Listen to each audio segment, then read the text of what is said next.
పేరు క్రిష్. మన channel PVSK education, PVSK entertainment, PVSK cooking and PVSK experiment. దయచేసి మన 4 ఛానల్ని లైక్ చేయండి, సబ్స్క్రైబ్ చేయండి. ఈరోజు మనం NAT గేట్వే గురించి తెలుసుకోబోతున్నాం. NAT అంటే నెట్వర్క్ అడ్రస్ ట్రాన్స్ఫర్మేషన్గా ట్రాన్స్ఫర్మేషన్ చెప్పుకోవచ్చు. సో ఇక్కడ ఈ NAT గేట్వే అనేది ప్రైవేట్ నెట్వర్క్ ఒకటి సబ్నెట్స్కి ఇంటర్నెట్ ప్రొవైడ్ చేసేందుకు ఈ NAT గేట్వేని ఉపయోగించడం జరుగుతుంది. ఇది ఒక గేట్గా చెప్పుకోవడం జరుగుతుంది. ఒక నెట్వర్క్ నుంచి ఇంకో నెట్వర్క్కి ఇక్కడ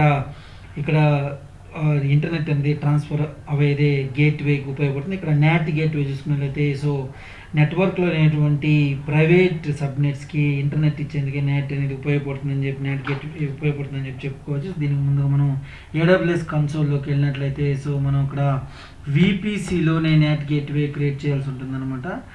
మనకి VPC వర్చువల్ ప్రైవేట్ క్లౌడ్ గురించి పరిమాణంలో చెప్పుకుని ఉన్నాం.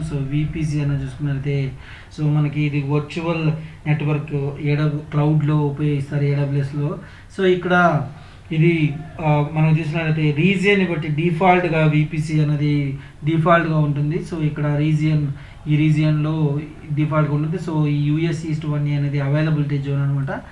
ఇక్కడ ఈ విధంగా రీజియన్ నీకు డిఫాల్ట్ ఉంది, కానీ మనం కస్టమ్ VPC అని క్రియేట్ చేసుకున్నాం. ఎందుకంటే IP అడ్రస్ రేంజ్ అన్నది అదేవిధంగా నేమింగ్ కన్వెన్షన్ కోసం కూడా సెక్యూరిటీ కోసం మనం కస్టమ్ VPCని PVSK VPCని క్రియేట్ చేస్తున్నాం.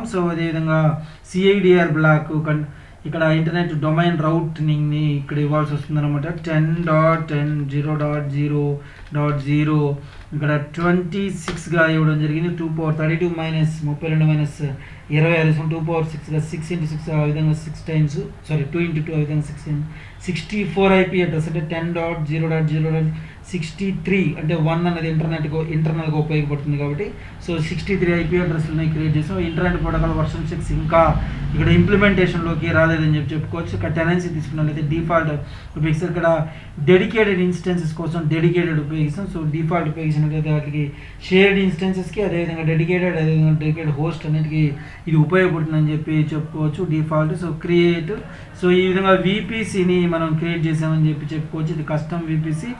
ఈ విధంగా చేసిన తర్వాత సబ్నెట్ విషయానికి వచ్చినట్లయితే సబ్నెట్ అన్నది VPCలో ఒక కాంపోనెంట్గా చెప్పుకోవచ్చు. అదేవిధంగా ACLకి యూజ్ అవుతుందని ఈ సబ్నెట్ అనేది డిఫాల్ట్ అసోసియేట్ విత్ ACLతో కలిసి ఉంటుందని చెప్పుకోవచ్చు. ACL అంటే యాక్సెస్ కంట్రోల్ లిస్ట్, ఒక ఫైర్ వాల్ లాగా పనిచేసే ట్రాఫిక్ టు ది సబ్నెట్స్ అని చెప్పుకోవచ్చు.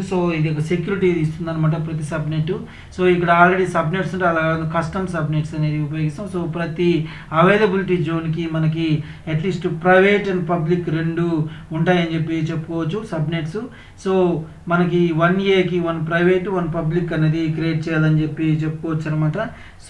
ఇక్కడ చూసుకున్నట్లయితే మనం ఇక్కడ ఏ విధంగా మనం చేసుకోవాలని చూసుకున్నట్లయితే మనకి ముందు క్రియేట్ చేసుకోవాలి. మనం సబ్నెట్ని క్రియేట్ చేసుకోవాల్సి వస్తుంది అనమాట. ఇక్కడ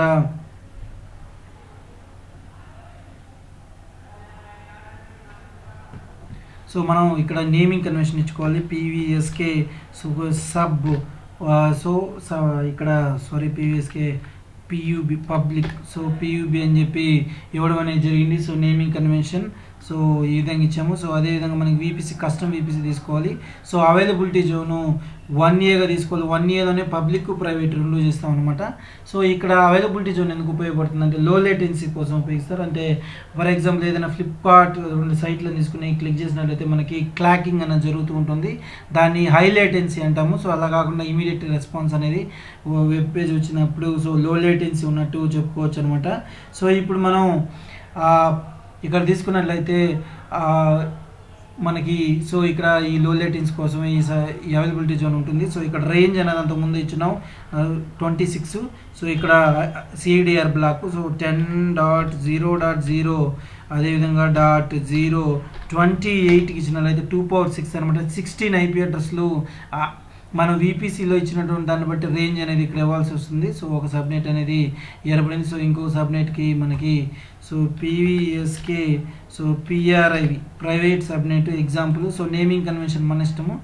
అంటే ఇక్కడ మన నేమింగ్ కన్వెన్షన్ అనేది ప్రాజెక్ట్ మనం తీసుకోవాలి. సో సేమ్ అవైలబిలిటీ జోను అదేవిధంగా 10.0.0 ఇక్కడ 16 ఇవ్వాలి, ఆల్రెడీ 15 అయిపోయాయి.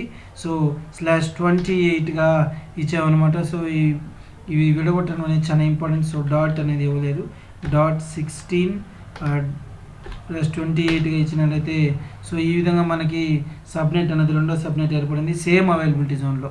సో ఇక్కడ మనం మళ్ళీ PVSK సో PUB ఇప్పుడు నేమ్ మార్చాలి, ఎందుకంటే సేమ్ నేమ్ ఇవ్వకూడదు. సో ఇక్కడ సేమ్ VPC కానీ అవైలబిలిటీ జోన్ 1Bగా ఇస్తాం, ఇంతకుముందు 1A ఇచ్చాం. దీంట్లో కూడా పబ్లిక్ ప్రైవేట్ రెండు క్రియేట్ చేస్తాం. 10.0.0 సో 32గా ఇచ్చాము. సో 32 సో 28 సో ఈ విధంగా మనకి మరో అవైలబిలిటీ జోన్ అనేది ఏర్పరిచాము.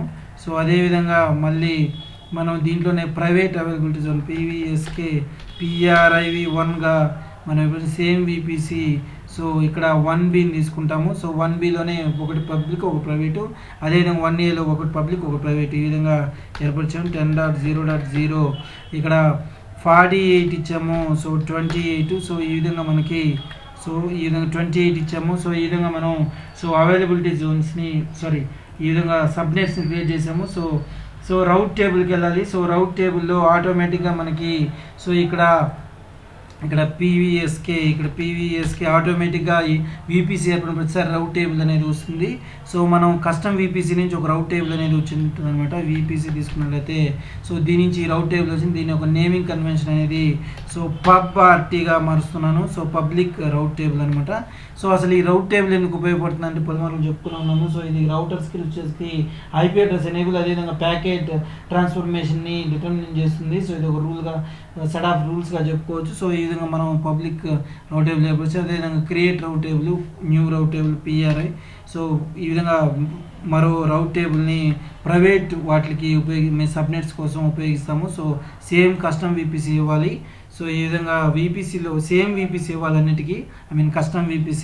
సో ఈ విధంగా పబ్లిక్ ప్రైవేట్ రెండు ఏర్పరిచాము. సో పబ్లిక్లో మనకి కింది పేజ్లో సబ్నెట్ అసోసియేషన్స్లో సో పబ్లిక్లో ఉన్నాం కాబట్టి ఎడిట్ సబ్నెట్స్లో సో పబ్లిక్లో ఉన్నవి మాత్రమే సెలెక్ట్ చేసుకోవాలి. సో PUB మాత్రమే, సో అవి మాత్రమే సేవ్ చేసుకున్నట్లయితే సో ఈ విధంగా పబ్లిక్ సబ్నెట్స్ ఈ విధంగా ఎక్స్ప్లిసిట్ సబ్నెట్ అసోసియేషన్లో ఈ విధంగా కనిపిస్తాయి. సో ప్రైవేట్లోకి వెళ్ళి అదేవిధంగా మనం ఎడిట్ అసోసియేషన్స్లో సో PRIV ప్రైవేట్ సబ్నెట్స్ తీసుకున్నట్లయితే సో ఈ విధంగా ప్రైవేట్ సబ్నెట్స్ని ఈ విధంగా తీసుకున్నాం. పబ్లిక్ ప్రైవేట్ ఈ విధంగా తీసుకున్నాం. అదేవిధంగా ఇంటర్నెట్ గేట్వే.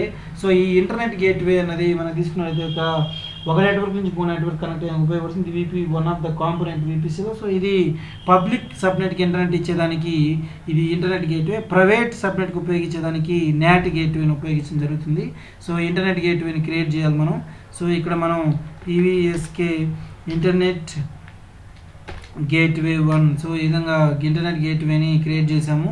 సో ఈ విధంగా ఇంటర్నెట్ గేట్వేని క్రియేట్ చేసిన తర్వాత సో మనం ఇక్కడ ఈ విధంగా ఒక ఇంటర్నెట్ గేట్వేని క్రియేట్ చేసిన తర్వాత మనం VPCకి అటాచ్ చేయాలి. అంటే కస్టమ్ VPC మనం క్రియేట్ చేసిన VPCకి సో యాక్షన్స్లోకి వెళ్ళి అటాచ్ VPC సో అటాచ్ చేస్తాం అనమాట VPCని.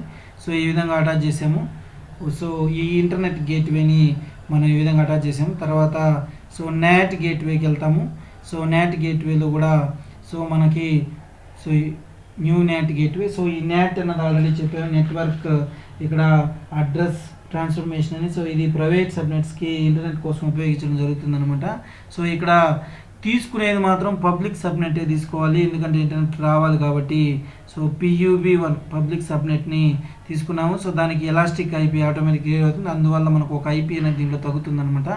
సో ఇక్కడ ట్యాగ్స్ మన ఇష్టము, సో ఏమనవసరం లేదు. So create.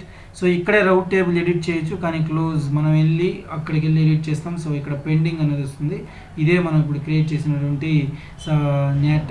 సో మనం ఇక్కడ PVSK NAT1గా ఇచ్చాము. సో నేమింగ్ కన్వెన్షన్ సో ఈ విధంగా ఇచ్చాము. తర్వాత మనం సో ఇక్కడ route table very very important. Route టేబుల్లోకి వెళ్ళి సో పబ్లిక్లోకి మాత్రం సో ఇంటర్నెట్ గేట్వే, అదేవిధంగా ప్రైవేట్కి NAT గేట్వే అనేది ఇవ్వాలి. సో రౌట్లోకి వెళ్తాము.